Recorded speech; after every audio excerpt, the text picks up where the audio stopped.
자, 봅시다. 7번 문제 한번 봅시다.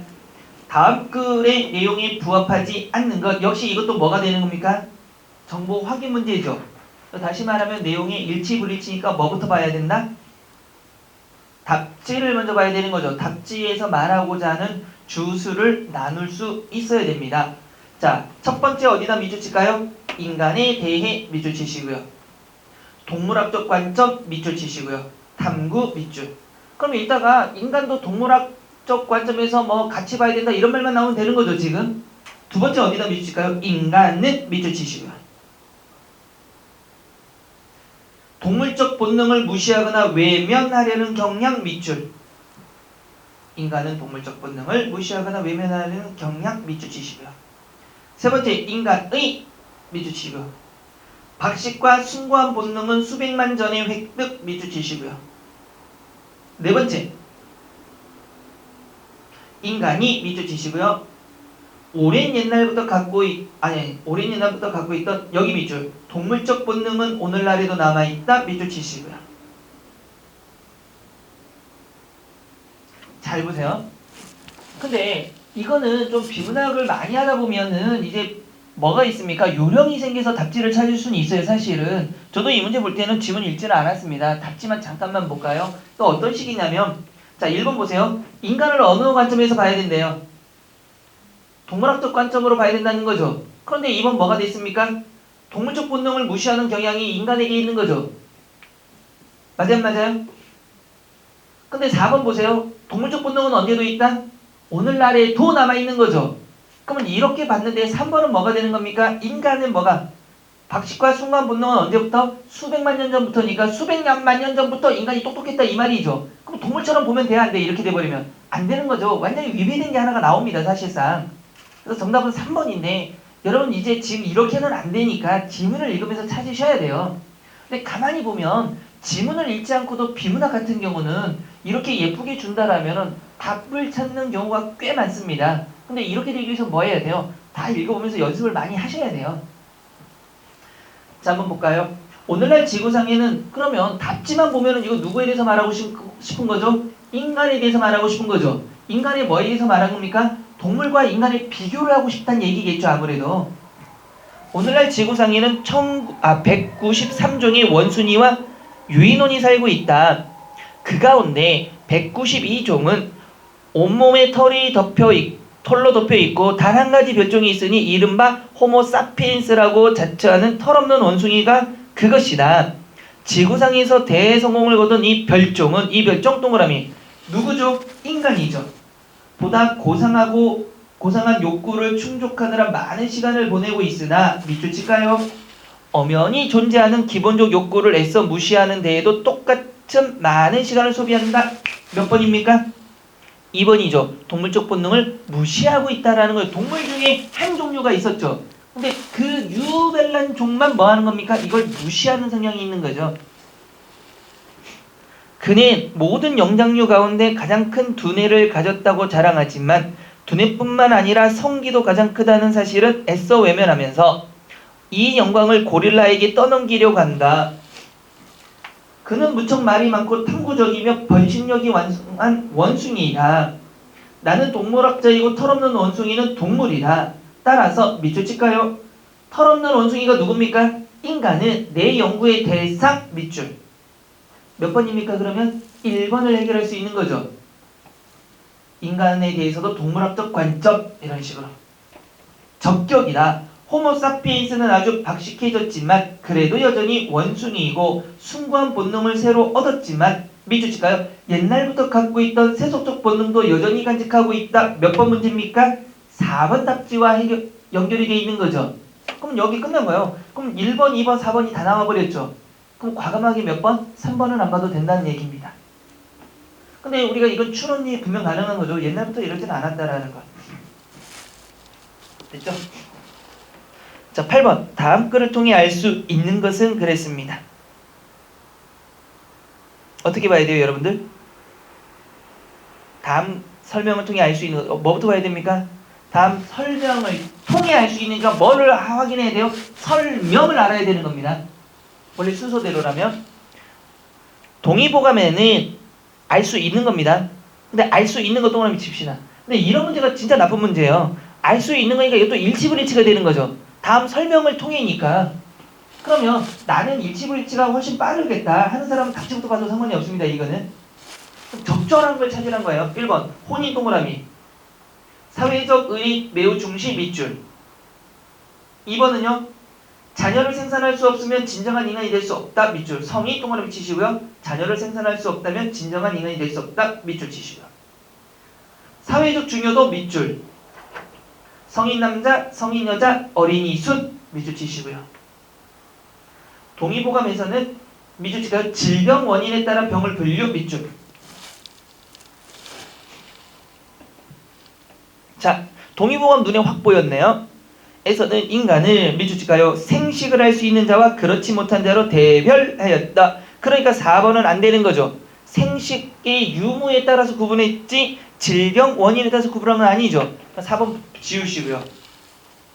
남자 16세 이상, 여자 14세 이상의 성인과 그렇지 못한 소아의 구분이 그것으로 남자는 16세 이상이 되어야 정을 생산할 수 있고 여자의 경우 14세 이상이 되어야 월경을 통해 임신할 수 있는 능력이 형성되었기 때문이다. 밑줄 칩시다. 생식을 통해 후세를 이어갈 수 있는 인간만이 참된 인간으로 정의됐다. 몇 번입니까? 2번. 그럼 이거 일치해버린 거죠. 계속 얘기하고 있지만 여러분 일치불일치 이걸 열심히 해서 이제 자신이 있다면 2번이 딱 걸리는 순간 나머지는 어때요? 안 읽어도 되는 겁니다. 그 시간을 다른 거에 투자하셔야 돼요. 근데 우린 연습이니까 읽자고요. 여기서 남종과 모혈의 개념이 중요하게 돼도 된다. 이러한 남녀의 구분법은 단순한 생리적인 성 차이를 드러낼 뿐만 아니라 생식을 중시한 표현이었다.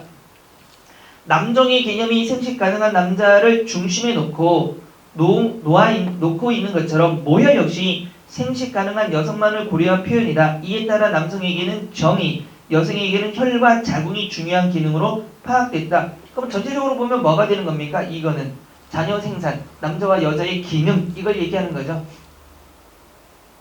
됐죠? 근데 욕할 때 가끔씩 제가 얘기하는데 우리나라는 북의 사회죠. 그래서 누구의 성을 따라갑니까? 아빠의 성을 따라가는 거죠. 근데 이건 개인적인 생각이에요. 요즘 가끔 보면 아빠 엄마의 성을 따라서 하는 경우들이 있잖아요. 전 개인적으로 반대입니다. 왜냐면 이게 계속 몇 대 손으로 가면 성이 어마어마해져 이거. 김이 세라. 근데 저쪽도 만약에 최박이 걸렸으면 최박 김이 철수. 근데 저쪽도 또 이래 넘어서 최박 김인데 저기는 뭐라고 할까요? 오손 뭐 하면은 이거 뭐 성만 많나요? 16개.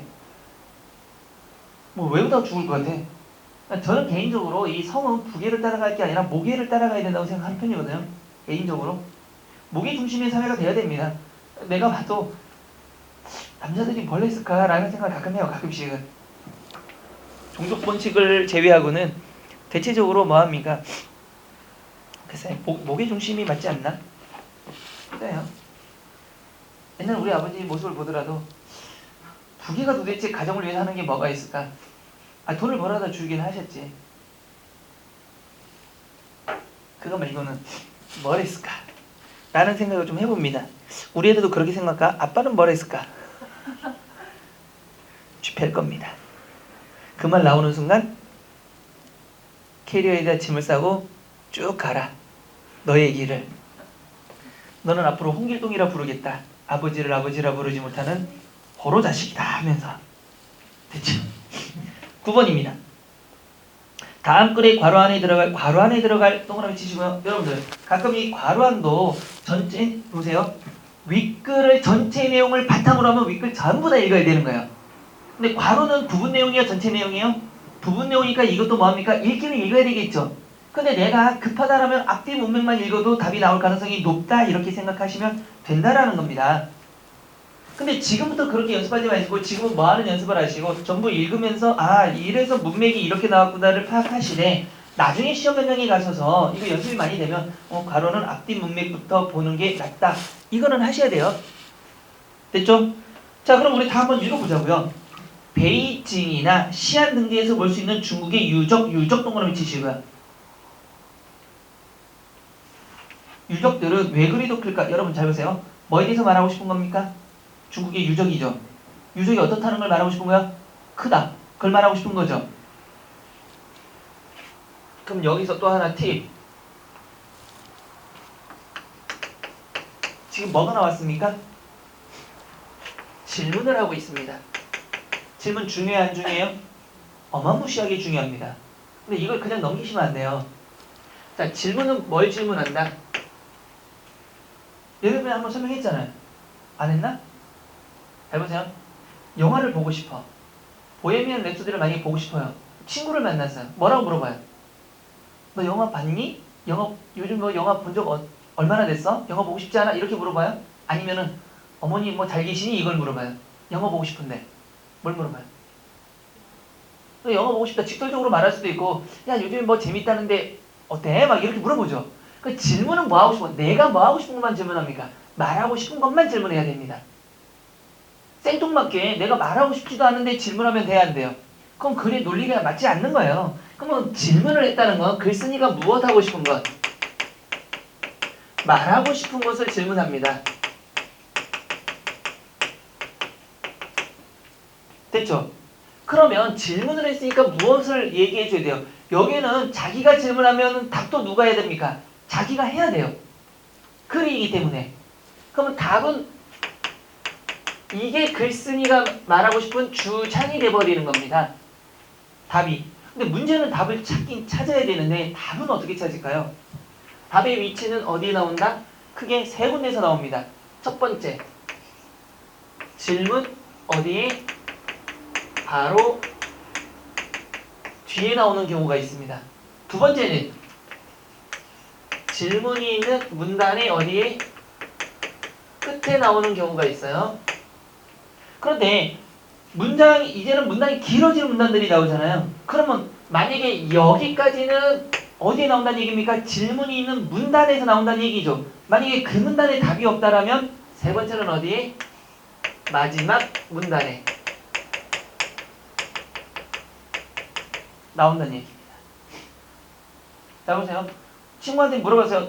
너 배고프니? 밥 먹을래? 라고 물어봤어요. 대답, 그래! 라고 얘기하는 경우가 있어요, 없어요? 있죠. 그럼 어떻게 된 겁니까? 질문에 바로 어디에? 뒤에. 그럼 밥 먹자를 얘기하는 거예요. 근데 바로 대답 안 하는 경우도 있어. 어떻게? 너 밥 먹을래? 아, 나 진짜 지금 몇 시냐? 지금 벌써 몇 시지? 아직 대답 안 했잖아. 먹는지 안 먹는지. 아, 그럼 먹을 거야, 안 먹을 거야? 아, 그러니까 참 먹기로. 참. 먹을 거야! 그럼 답은 어디 나온 거야? 문단이 끝에 나왔다는 얘기예요. 설명 다 하고. 이해되셨죠? 둘 중에 하나라는 얘기예요. 그럼 잘 보세요. 왜 그리도 클까? 그랬습니다. 답 어디에 있을까? 바로 뒤일까요? 아닐까요? 이들 유적들은 크기만 한 것이 아니라 비인간적일 만큼 뭐하다? 권위적이다. 동그라미 치시고요. 왜 그런가? 또 물어봤어요. 그 큰 이유는 뭐예요? 권위적이에요. 또 하나 물어봤어요. 왜 그럴까? 왜 그렇대요? 중국은 뭐하기 때문에 광대한 나라 밑줄. 그럼 중국의 유적 왜 크대요? 권위를 상징하는 거래요. 왜 그렇게 만들었대요? 땅덩이가 크대요. 됐죠? 그러므로 세모 돌리시고 같은 말일까요? 다른 말일까요? 같은 말. 결론 내리는 겁니다. 그 넓은 나라를 효과적으로 통치하기 위해서는 천자로 대표되는 밑줄칠까요? 정치적 권위가 절실하게 요구된 거예요. 그러면 정치적 권위가 요구됐기 때문에 권위적인 거죠. 통치해야 될 나라가 많으니까 땅이 큰 거죠.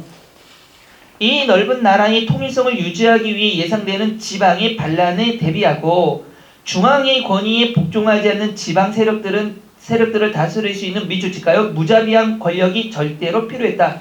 무자비한 권력이 절대로 필요하였다. 그래서 여러분들, 그래서 뭘 만들었습니까? 유적지를 만들었죠. 어떻게 만들었어요? 겁나 크게 만들었죠.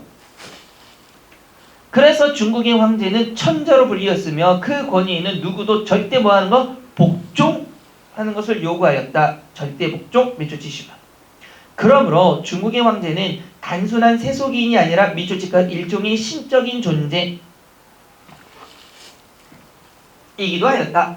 중국의 황제의 절대권이 이것을 본 천하에 확실하게 보여주지 않는다면 중국의 중심이 어디에 있는지를 모를 것이며 그러면 그 나라는 다시 분열된 여러 왕국으로 나누게 될 것이다. 이런 이념으로 만들어진 중국의 정치적 유물들 밑줄치시고요. 그래서 그 규모가 뭐가 되는 겁니까? 규모가 장대 밑줄치시고요. 고도로 권위 밑줄치시고요. 반면이죠. 어느 나라 이제? 우리나라입니다. 보세요. 그럼 중국은 여기로 마무리를 했죠. 결론이 뭐? 마지막에 뭐가 나왔습니까? 그러면 이런 이념 세모 치시고요. 그럼 중국에 대해서 마지막이 되는 거죠. 여기가. 정리해보니까 뭐가 나왔습니까? 중국은 왜 크게 만들었대요? 크게 만들고 권위적인 거죠. 지금. 반면 글의 종류가 뭘까요? 이렇게 나오면 우리나라 그랬죠. 대상을 몇 개로 말하는 겁니까? 2개. 그럼 글의 종류는 비교 대조의 글이 될 겁니다. 우리나라는 그렇게 광대한 나라가 아니었다. 추론할 수가 있겠죠. 그럼 중국보다 크다 작다? 작겠죠. 권위가 축소됐겠죠. 그렇다고 해서 우리나라가 권위를 강조하는 것은 아니었다. 그러한 사실은 조선시대를 통해서도 잘 드러난다. 그러나 핵심은 앞쪽 뒤쪽? 뒤쪽이죠. 역접은 뒤에가 핵심입니다. 항상. 그러나 조선시대의 왕들은 중국의 황제와 같은 권위를 뭐 할 수 없었다? 없었다죠. 그러면 중국과 비교해봤을 때 여러분 생각해보세요. 중국과 같아야 돼요? 안 같아야 돼요? 같을 수가 있다 없다? 없다. 추론해보니까 중국보다 땅이 뭐하니까? 작으니까. 그럼 강조 절대 안 되는 거죠. 또 향유 돼야 안 돼요? 다 보세요. 근데 아닌데? 강조, 향유, 구축, 행사 다 말이 될 수 있겠다. 너 보니까 더 가봅시다. 그러면 두 나라의 사회구조, 정치, 이념, 자연환경 등 모든 것이 다르기 때문이다. 밑줄 치시고요. 그로 인해 조선의 왕들은 주변의 정치 세력에 대해서 훨씬 더 뭐였습니까? 뭐뭐여야 한다. 보세요. 주변의 정치 세력에 대해서 훨씬 더 중국보다는 뭐가 돼야 됩니까? 중국은 눌러야 되는 거죠. 조선은 누른다는 것은 절대 되는 게 아니죠, 지금. 그럼 절대 정답이 안 되는 건 몇 번입니까? 1번 또 4번은 아니겠죠. 그럼 정답은 몇 번 중에 하나? 2번과 3번 중에 하나가 되겠죠. 읽어봅시다. 더욱이 중국은 황토로 이루어진 광대한 평원위의 도시를 만들 수밖에 없었지만 우리는 높고 낮은 수많은 산으로 이루어진 지형을 이용하여 왕성을 건설할 수밖에 없었다. 이러한 차이점들을 복합적으로 어울려 미주칩시다. 양국의 역사와 문화적 성격을 다르게 만들었다. 요거죠. 차이점. 큰 것은 선천적으로 잘나서도 아니며 그렇다고 작은 것이 못나서도 아니다. 한중 양국은 각자의 뭐에 따라서 능력인가요? 필요인가요? 필요. 정답은 몇 번이 되는 겁니까? 3번. 1번 기억은 모두 되고 2번에서는 2개만 되고 3번에서는 하나 되는. 어차피 이건 전부 다 읽어야 되는 거네요. 정답은 3번입니다. 근데 우리나라는 옛날부터 사대적인 거에 많이 해서 전 개인적으로 고구려 굉장히 좋아합니다. 깡패의 나라. 중국 입장에서 보면 고구려가 오랑캐였잖아요. 여러분 왜 고구려가 싸움을 잘한지 아세요? 고구려가 진짜 싸움 잘했잖아요. 먹을 게 없어서? 그건 아니고 나름대로 먹고 살아서 왜 그지를 만들어? 그 정도는 아니에요. 물론 어떤 나라도 먹을 게 없는 철이 있잖아요. 옛날에 농사만 지었으니까. 뭐 중국이라고 늘 먹고 살았나? 그래서 안 되니까 거기도 밀란도 일어나고 막 난리 났잖아요. 중국이란다. 고구려가 싸움을 잘하는 이유는 크게 한 2가지 정도가 있습니다. 역사적 사실로 보면은 계급이 뭐가 될 수 있습니까? 계급을 싸움만 잘하면 계급에 대한 어떤 거 신분 상승이 가능한 거죠. 그래서 연개소문 같은 경우도 또 어떤 사람들도 싸움만 잘하면 갑자기 장군이 되는 거예요. 근데 열심히 싸우는 겁니다. 근데 야사에 의하면 왜 중국인들이 고구려를 야만족이라고 했냐면 오랑캐라고 했거든요. 하는 게 거란이나 여진이나 똑같아요. 고구려는. 여러분들 그 호족할 때 보면 오랑캐 할 때 뭐 했습니까? 머리 이렇게 된 놈들이 와서 다 죽이고 뭐 했어요? 다 빼앗아 가고 또 뭐 했습니까? 여자 데려가고 막 이랬죠. 고구려도 똑같이 했습니다. 근데 고구려는 뭐가 되냐면 성을 점령하잖아요. 그러면 원래 이 노획물들을 가지고 가면 다 누구 겁니까? 원래는 장군이나 왕에게 귀속이 돼야 되잖아요. 근데 고구려는 가서 네가 이기면 갖고 오는 거 다 네 거다 이럽니다. 어차피 죽을 거 아니면 들어가야 되잖아요. 들어가면 저기서 예를 들면 왕족의 여자가 뛰어가서 머리 잡고 넌 내 여자 하면 내 거 되는 거야. 가서 뭐 있으면 그 약탈하면 내게 되는 거예요. 그 중국 입장에서 보면 약탈이잖아, 완전히. 그러니까 오랑캐가 된 거야. 근데 고구려 병사 입장에서 보면 어차피 전쟁이 왔는데 뭐는 가져가야 되잖아. 막 갖고 가는 거야. 그러니까 굉장히 용감합니다. 어차피 죽을 거 살면은 로또고 죽으면 할 수 없고 뭐 열심히 싸우는 겁니다. 그래서 오랑캐라 그랬대요. 근데 우리나라 역사는 그걸 안 가르쳐 주잖아요. 왜? 우리 민족이니까. 그게 좀 이상한 나라 되잖아. 안 가르쳐 줍니다. 아마 일본 역사에서도 지네 나라가 뭐 귀 잘라서 뭐 전리품으로 가져갔다는 얘기 안 가르칠걸요? 우리는 하고 있지만. 맞잖아요. 웃긴 거예요. 그래서 난 고구려가 좋아요. 그래서 저는 개인적으로는 경상도 싫어합니다. 경상도가 뒤에서 고구려에 막 똥침을 놔가지고 고구려를 멸망시켰잖아요. 자기 혼자 똥침 놓기 어려우니까 당나라 손잡아가지고 그것만 해서 고구려가 말이야 지금까지 저 지금 발전의 상해. 안 그래요? 베이지 다 우리 건데 황기토 아저씨가 다 만들어 놓은 거. 안 그래요? 우리 뭐 하고 있을까요 지금? 이 미세먼지 오늘날 없어요. 거기서 막 공장하면 옆에서 야야 하면서 우리가 또 할 수 있고. 북한 모습 얼마나 멋진가 김정은도. 그래서 뭐 하면 야이씨 야 덤벼 트럼프 야 이 큰 돼지야 했다가 뭐 하면 미안해 하고 끝내고. 근데 우리는 알아서 슬슬 기잖아. 그렇다고 제가 뭐 김정은이가 좋다는 얘기는 절대 아닙니다. 좀 오해하면 안 돼요. 근데 그런 배짱도 있어야 되지. 그렇다고 뭐 경상도가 다 싫다는 얘기가 아닙니다. 역사적으로 보면 신라가 빨리 멸망했으면 고구려가 좀 더 오래 버티지 않았을까라는. 신라가 싫은 거예요. 엄밀히 따지면. 그렇지 않나요? 그 조그만한 나라가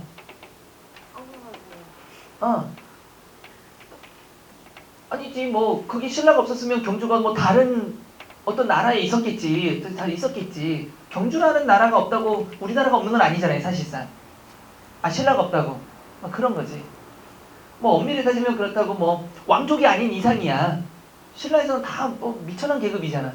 더 나쁜 거잖아. 고구려 얼마죠 능력사회에서. 맞아. 우리가 지금 부르짖는 평등 아닌가? 능력 있으면 올라가자. 얼마나 고구려가 좋아. 약탈도 하면서. 옆에 일본 놈들이 뭐라면 하이 원숭이 새끼 딱 때리면서 짜식아 이러고. 난 그런 사이가 좋단 말이야. 힘 있는 나라. 이거 웃자고 한 얘기입니다. 그러면서 갑자기 이제 경상도 쪽에서 들고 일어나거나 이러면 봉기하시면 안 돼요. 그러니까 역사적으로 볼 때 그랬으면 어땠을까라고 생각하는 겁니다. 자, 10번부터 봅시다. 각 단락을 한 문장으로 요약 동그라미 치실까요? 요약하니까 이건 단락의 요지를 파악하는 거죠. 근데 여러분들 이거는 다시 말하면 훈련과 연습을 좀 많이 하셔야 돼요. 같은 말이지만 왜? 문장을 통해서 문맥과 문장을 통해서 핵심을 찾는 거는 여러분들이 해보셔야 돼요. 자, 뭐부터 보면 안 된다. 이거는 가나다라 이렇게 딱 주어질 때는 여러분 느낌상 적절하지 않은 거니까 답지부터 볼까? 아닙니다. 가나다라를 가 읽고 1번 보고 나 읽고 1번 보고 다 읽고 1번 보고 이런 게 제일 좋습니다. 이거는. 근데 이렇게 안 주면 어떻게 돼요? 여러분들 1번에 있는 답지가 잘 보세요. 가나다라가 주어지지 않고 1, 2, 3, 4번만 있다라면 1번의 답지는 세 번째 3년에 나올 수도 있고 2번의 답지는 뭐 두 번째 문장에도 나올 수 있는 문단에도 나올 수 있는 거죠. 근데 얘는 가나다라가 정해져 있기 때문에 이럴 때는 뭐 한다? 가 읽고 1번 답지, 나 읽고 1번 답지를 보셔야 돼요. 자, 가. 대전지법 12부 형사부는 지난 8일 성폭력 범죄단위 성충동 약물 치료에 관한 법률 1명 화학적 거세법에 대한 미주지가 1명 화학적 거세법에 대한 헌법재판소의 위헌 법률 심판을 제척 미주치시고요. 화학적 거세 동그라미. 화학적 거세가 본인 동의를 구하지 않고 법원의 명령에 따라 강제적으로 집행했다는 이유 동그라미 치시고요. 대전지법 관계자는 화학적 거세법이 자기결정권이나 신체를 훼손하지 않을 권리 등 헌법에 미주치가요 보장된 기본권을 침해할 소지가 있다는 취지라고 설명했다.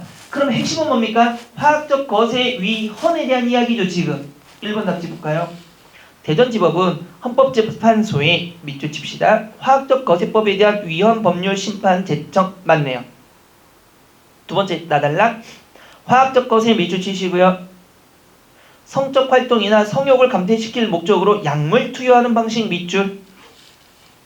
16세 미만을 대상으로 성폭행을 한 범죄자에게 화학적 거세를 할 수 있도록 제도화해 2011년 7월부터 시행하기 시작했다. 지난달 3일 미성년자 성폭행 범인 30대 남성에게 첫 화학적 거세 판결이 내려졌다. 다음 달부터는 밑줄 칠까요? 피해자 연령이 상관없이 확대 적용 동그라미. 그러면 화학적 거세의 약물 투여를 뭐 하겠다? 확대하겠다는 게 핵심이 되겠는 거죠. 정답 몇 번이? 2번은 맞아요, 틀려요? 맞아요. 확대 적용 맞죠? 다 법조계와 일부 인권단체는 본인 동의 없는 강제적 화학 거세는 위헌 소지가 크다고 주장 밑줄. 위헌 소지가 크다고 주장 밑줄 치시고요. 미국, 덴마크, 핀란드 등 화학적 거세를 시행하는 국가 대부분이 밑줄 칠까요? 당사자의 동의를 요구한다는 점. 이게 뭡니까? 위헌 소지가 크다는 주장에 대한 근거죠, 하나. 첫 번째 근거. 뭡니까? 당사자의 동의를 요구한다는 점. 들고 있다. 약물 투여 기간에만 성욕이 감소될 뿐 다시 밑줄. 범죄 방지 효과가 없다는 지적도 많다. 근거 두 번째입니다. 그럼 3번. 화학적 거세는 범죄 재발 방지 효과가 없다. 맞나요? 아니죠. 이거는 근거죠. 주장은 뭡니까? 위헌 소지가 크다라는 게 주장이죠. 그 근거로서 두 가지 예를 든 거죠. 맞아요, 안 맞아요? 요약은 근거를 들라는 게 아니라 주장을 요약하라는 겁니다. 그래서 정답은 몇 번이 되고요? 3번이 되는 겁니다.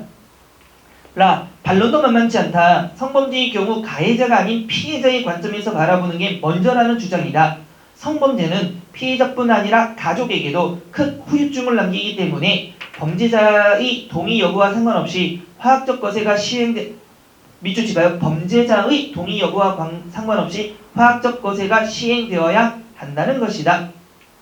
4번. 범죄자의 동의 여부와 상관없이 화학적 거세가 시행 맞습니다. 그러면 여러분 잘 보세요. 대체적으로 보면 핵심은 주장은 어디에 나타납니까? 앞과 뒤에.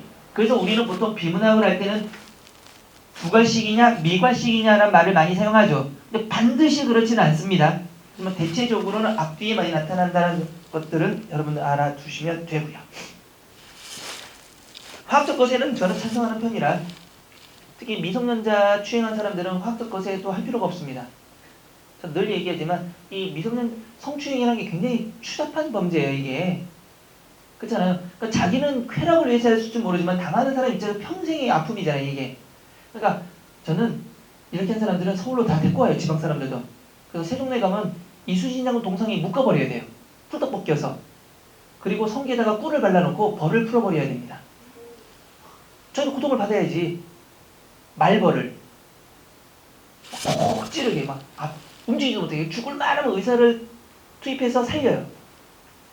다시 이번에는 또 불고기 소스를 성기에 뿌려놓고 개를 푸는 거예요. 왜? 평생 고통받아야지. 똑같이.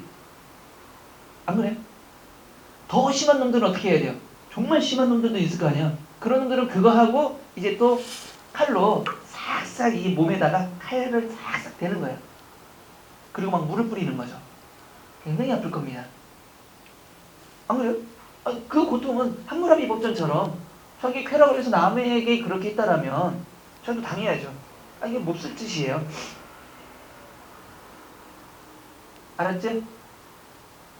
하면 안 돼. 조심해, 조심해. 맞잖아요. 조심하셔야 됩니다.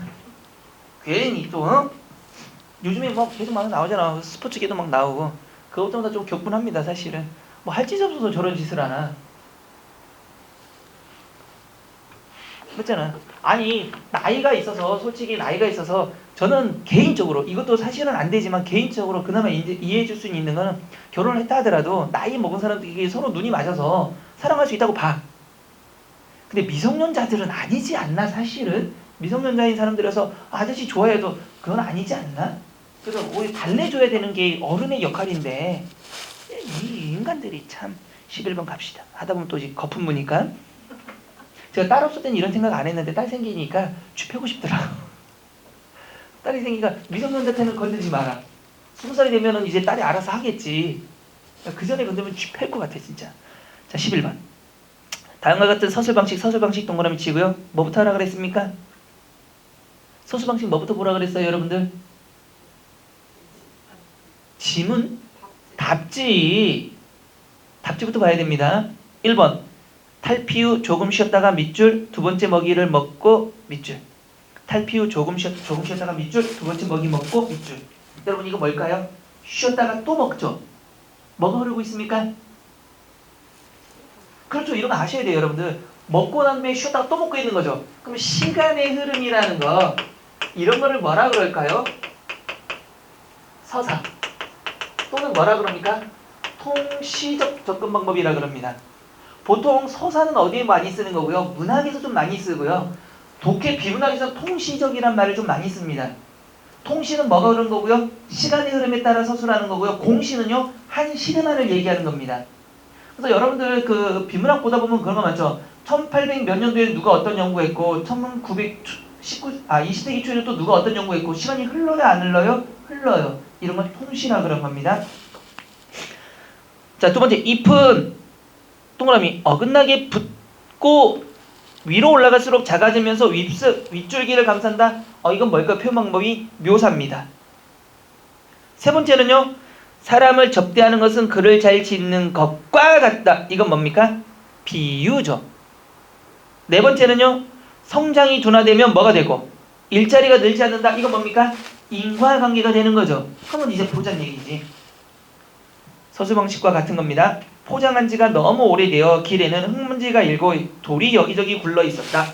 길 양쪽에 다 쓰러져가는 집들, 날품 파리, 일꾼들이 찾아가는 장국밥집, 녹슨 함석 지붕이 찌그러져 있었고 흙먼지가 쌓인 책방, 조성기와를 올린 비틀어진 2층 집, 복덕방 포장이 찢겨 너풀거리려고 한다. 그럼 어떤 것들을 묘사해 준 거죠. 정답 몇 번입니까? 2번이 되는 겁니다. 어려운 문제는 아니죠. 12번. 여러분들이 이런 연결 순서가 나오면 다 같이 미치는 겁니다.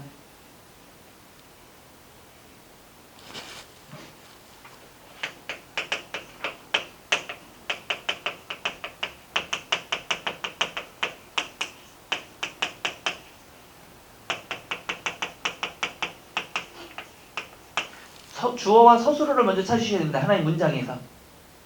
그 다음에 서술어 다음이 바로 뭐가 되는 겁니까? 이 서술어와 관련된 게 다음 뭐가 되는 거죠?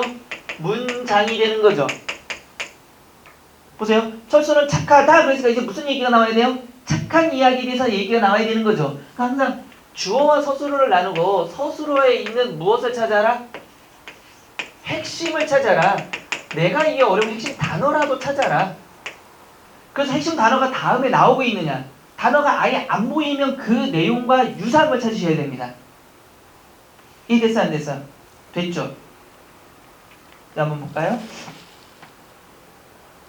연결 순서가 바른 것 그랬습니다. 쭉 보다 보면 여러분 그러나 반면 이처럼 보여요? 그러나 반면 이처럼 보여요?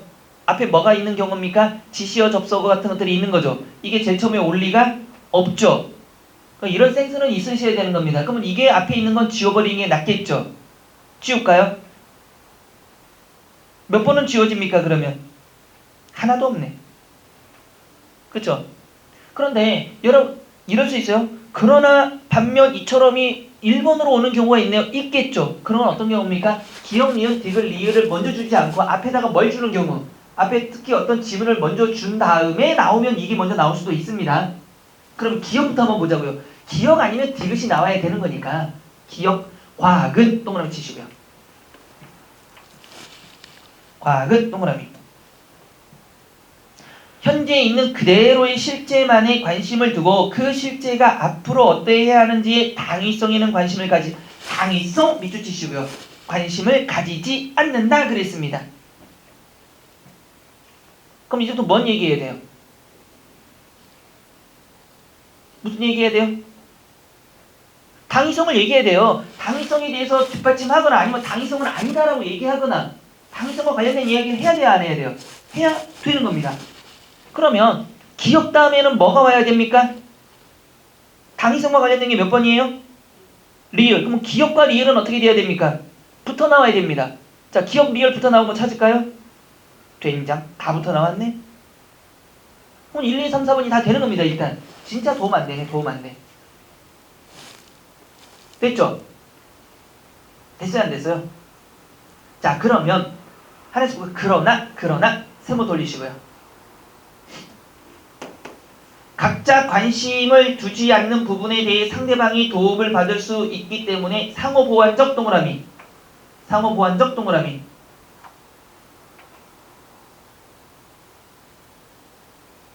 상호보완적으로 보는 것이 더 합당하다. 상호보완적 되셨나요? 자, 상호보완적이라고 보는 것이 더 타당하니까 앞에는 뭐가 안 되는 겁니까? 앞에는 뭐가 나오면 안 돼요?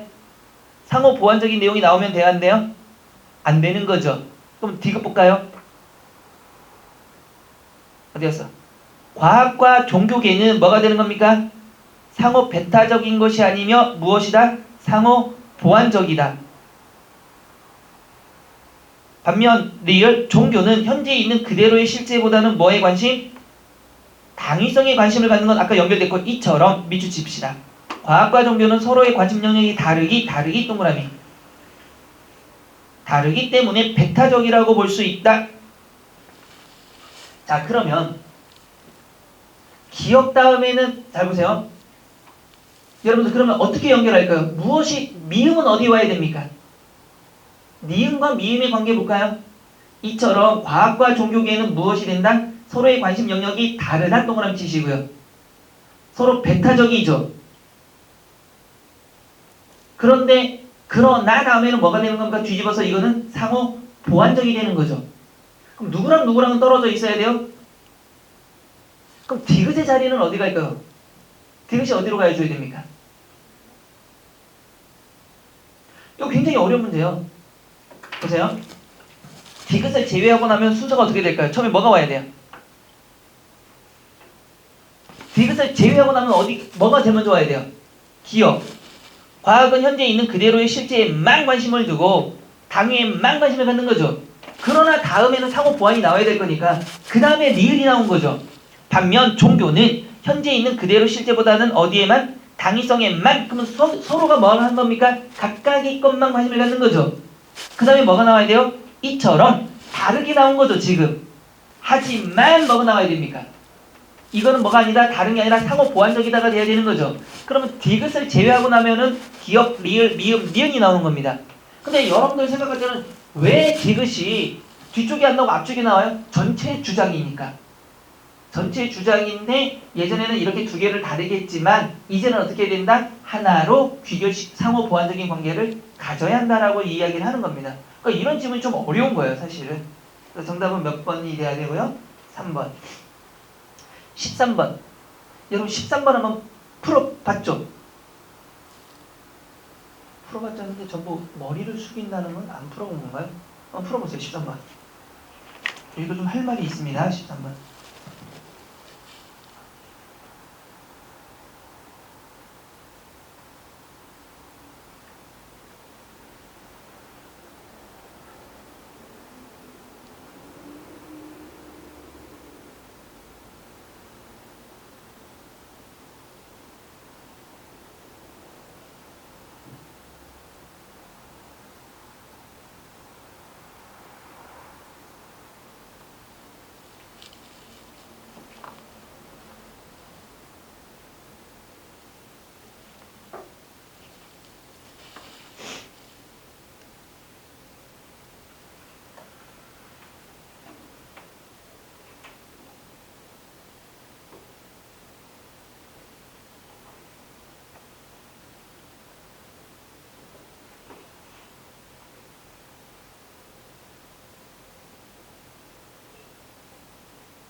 자 봅시다. 가장이란 말은 뭐가 되는 거죠, 여러분들?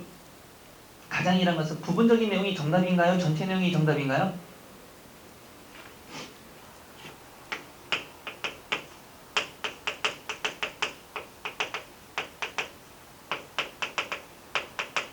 이건 여러분 좀 더 다르게 보셔야 돼요. 자, 가달락에서 우리 단락을 한번 해봅시다. 몇 가지만 좀 얘기해 봅시다. 가달락이 있어요. 가달락의 핵심은 애쓰고 다니는 철수는 착하다 그랬습니다. 그 다음에 Y 여고 다니는 영희는 뭐랄까요? 선생님에게 이쁨을 받아요. 그 다음에 K 고를 다니는 바둑이는 모범생입니다. 핵심이 이렇다고 합시다. 그 윗글의 내용으로 가장 적절한 것 그랬습니다. Y 오고 다니는 영희는 선생님에게 이쁨을 받는 학생이다. 맞을까요? 틀릴까요? 윗글의 내용으로 가장 적절한 것 그랬어요. 답지 2번에 Y 오고 다니는 영희는 선생님에게 이쁨을 받는 학생이다. 그랬습니다. 맞을까요? 틀릴까요? 다시 한번 윗글의 내용으로 가장 적절한 것 그랬습니다. 답지 2번이 Y 오고 다니는 영희는 선생님에게 이쁨을 받는 학생이다. 그랬어요. 정답일까요? 오답일까요? 오답 가능성이 높죠. 왜? 가장은 뭐가 되는 겁니까? 전체를 포괄해야 됩니다. 적절은 부분 내용만 맞으면 됩니다. 그러면 얘는 전체 내용이요? 부분 내용이요? 부분 내용으로 맞아야 틀려요? 맞죠?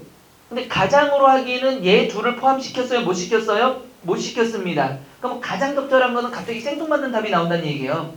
요즘 고등학생들 전체적으로 어떻다? 착하다 하면 맞아요? 틀려요? 맞아요. 셋 다 착한 긍정적 이미지를 가지고 있죠. 그럼 가장은 요즘 고등학생들 뭐하다? 착하다가 정답이 되는 거고, 그러면 윗글의 내용으로 적절한 거 그랬습니다. 바둑이는 모범생이다. 맞을까요? 틀릴까요? 윗글의 내용으로 적절한 것. 바둑이는 모범생이다. 맞아요? 틀려요? 맞죠? 이 내용이 맞았죠? 그러면 일부가 맞았으니까 부분 일치는 적절한 겁니다. 근데 가장 적절하면요? 또 안 되죠. 왜? 철수와 영희 얘기는 포괄을 못 해주니까. 이거 구분하셔야 돼요. 근데 여기는 지금 아직은 공무원이 여기서 약간 애매하게 걸쳐 있어요. 어떤 건 이렇게 맞추고 어떤 건 못 맞추고 있단 말이에요. 기출 문제도 마찬가지로. 근데 여러분들은 이런 걸 이제 계속 연습하셔야 된다는 얘기예요. 이해됐어요? 진짜죠? 그럼 다시 볼까요? 핵심 내용으로 가장입니다. 한 번에 밑줄 칠까요? 한 번에 두 가지 이상의 일을 할 때 밑줄 치시고요. 마음이 흩어지라고 지시하는 것입니다. 그것은 모든 분야에서 밑줄 칠까요? 좋은 성과를 내는데 필수적 요소가 되는 집중과는 정반대입니다. 여러분 여기서 말하고 싶은 건 뭘까요? 두 가지 일을 하자는 얘기인가요? 집중 얘기하자는 얘기인가요? 집중 얘기하자는 얘기죠. 답지 볼까요? 이거 하는 거 몇 번에 있습니까? 2번.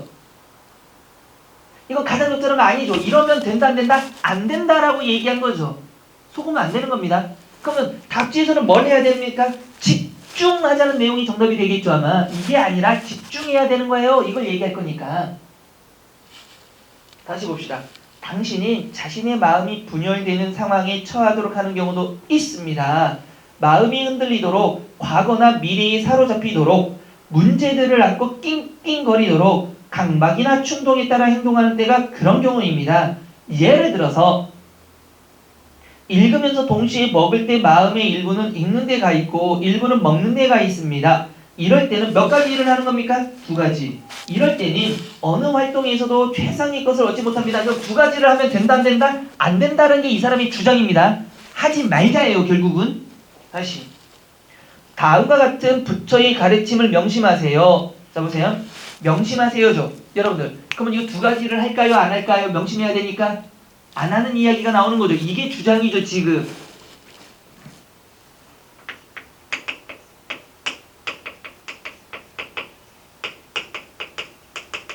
특정 인물이 나오는 경우들이 많죠. 비문학 있다 보면 특정 인물 나와야 안 나와요? 나옵니다. 특정 단체가 나오거나. 중요해요? 안 중요해요? 어마어마합니다. 굉장히 중요합니다. 왜 중요할까요? 여러분들이 잘못 알고 있는데 특정 인물이 중요한 게 아니라 특정 인물이 하고 있는 무엇? 특정 인물의 업적, 실험, 연구, 사상 이런 것들이 무엇이 된다? 글쓴이의 무엇과 관계된다? 주장과 무엇이 된다? 연관이 되는 겁니다. 자, 그럼 여기서 문제 하나, 질문 하나. 그러면 특정 인물들이 한 말이나 실험은 글쓴이의 주장과 같은 겁니까? 다른 겁니까? 글쓴이의 주장과 같은 거예요? 다른 거예요? 같은 거죠. 안 된다니까. 그럼 같은 거예요? 다른 거? 다시 한번. 특정 인물들이 하는 또는 특정 단체, 집단이 하는 업적, 실험, 연구 결과, 사상, 가치관 이런 것들은 글쓴이의 주장과 같아요? 달라요? 아예 알아야지. 모르면 안 되지. 같을까요? 다를까요? 같을 수도 있고 다를 수도 있습니다. 왜냐면 이 사람들이 한 게 글쓴이의 주장과 동일해서 글쓴이의 주장을 뭐하기 위한 거? 뒷받침하기 위한 걸 수도 있고 아니면 이 사람들이 뭔가를 유명한 사람들이 얘기를 했는데 그게 불만이 있으니까 내가 반대의 주장을 펼치겠다는 얘기일 수도 있다라는 겁니다. 그럼 여기 보세요. 특정 인물 누가 나왔어요? 여기서는? 특정 인물. 부처님. 아, 부처는 특정 인물 아니에요? 아, 신인가? 신이라서 건들면 안 되죠, 이거예요? 아니래가. 그럼 부처는 누구의 주장을 뒷받침하기 위한 겁니까? 글쓴이의 주장을 뒷받침하기 위한 거죠. 그래서 이게 핵심이 되는 겁니다. 걷고 있을 때는 걸어라. 앉아있을 때는 앉아라. 갈팡질팡하지 마라. 계속 밑줄입니다. 당신이 하는 모든 일은 당신의 온전한 주의를 받을 가치가 있어야 합니다. 그럼 걸을 때는 뭐만 해야 돼요? 걷는 거 하나만. 앉아있을 때는 뭐만 해야 돼요? 앉아있는 거 하나만. 그러니까 앞에는 두 가지를 하지 말고 두 가지를 하는 거죠. 근데 여기는 뭐만 하자? 하나만 제대로 해라 이거죠. 그럼 그게 정답 몇 번입니까? 3번이 되는 겁니다. 됐죠? 14번.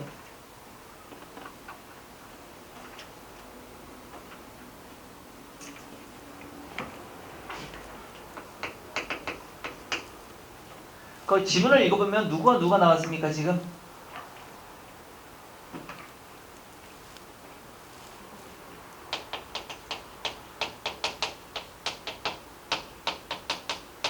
동양과 서양에 대한 이야기입니다. 근데 동양과 서양이 나오면 글의 종류가 뭘까요 여러분들? 어차피 말하고 싶은 대상이 몇 개입니까? 두 개죠. 그러면 비교대조의 글입니다. 그러면 동양과 서양은 기본적으로 글의 구조 자체는 비교 대조이기 때문에 뭐 찾는 문제다? 공통점과 차이점에 대해서 이야기를 합니다. 여기까지는 그냥 서술형의 특징이 나왔을 때도 동서양이 나왔다면 뭐 차이점을 말하고 있다 맞을 확률이 높겠죠 아무래도. 자, 그런데 동양은 뭐뭐 도의 개념을 갖고 서양은 뭐뭐 만의 개념을 갖는 겁니다. 자, 이 개념 좀 알아두시면 좋습니다. 첫 번째, 철수만 학교에 간다라는 게 있고요. 두 번째, 철수는 학교에 가고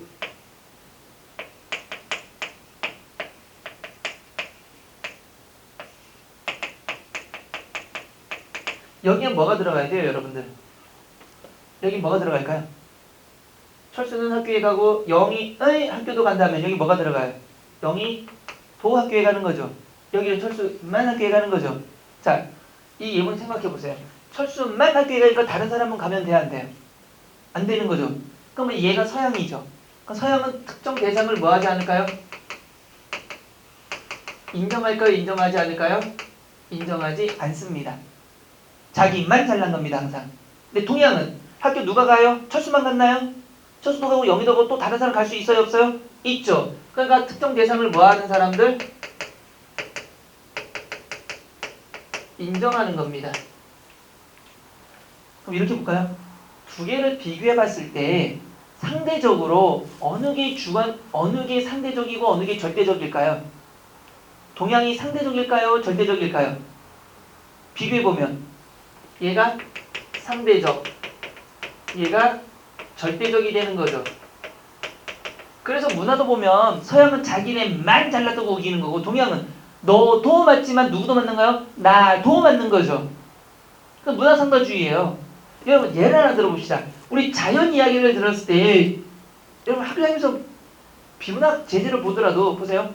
동양은 자연과 함께 살아요. 자연을 파괴하고 인간의 공간을 만들어요. 자연과 더불어 살죠. 서양은요, 인간 세상을 만들어버리는 도시화시켜버리죠. 그러니까 인간만 사는 게 서양이라면 인간도 살고 자연도 사는 게 동양입니다. 그럼 두 개를 다시 비교해보면 어느 게 객관적이고 어느 게 주관적일까요? 서양이 객관적, 객관식 답 하나, 주관식은 부분 점수죠. 그러니까 얘는 주관적, 여기는 객관적. 어느 게 사실적이고 어느 게 추상적일까요?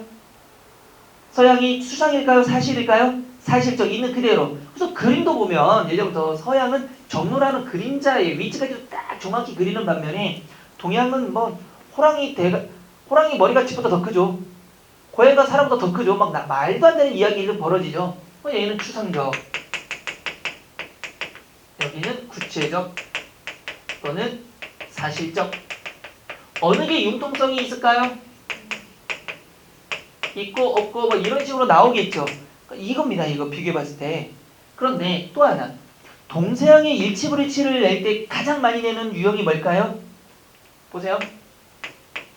동양 뭐 할까요? 개방적이고 또 뭐 어떤 거 할까? 특징을 찾아보니까 개방적이고 뭐로 할까요? 폐